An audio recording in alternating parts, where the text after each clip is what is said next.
எப்படி போய் கேட்கணும்?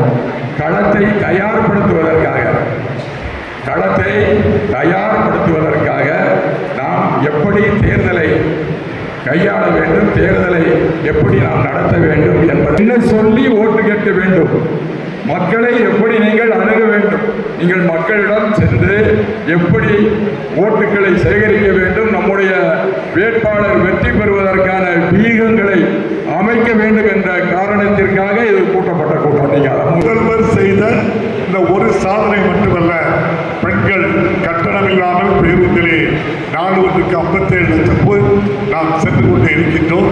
நம்முடைய அருமை பிள்ளைகள் பள்ளிக்கு சென்றால் 20 லட்சம் குழந்தைகளுக்கு காலை சிற்றுண்டியை கொடுக்கின்ற முதல்வர் மீண்டும் 2வது முறையாக ஆட்சிக்கு வந்தால் 6 முதல் 8 வரை நடுநிலை பள்ளியில் உள்ள 15 லட்சம் குழந்தைகளுக்கும் இதே காலை சிற்றுண்டி திட்டத்தை விரிவாக்க செய்ய இருக்கின்றார். எங்கள் முதல்வருக்கு ஜாதி இல்லை, எங்கள் முதல்வருக்கு மதம் இல்லை, ஜாதி இல்லை, மதம் இல்லை, மனிதநேயத்தோடு மக்களை மதிக்கின்ற மாண்புமிக்க முதல்வர் தமிழ்நாட்டு முதல்வர்.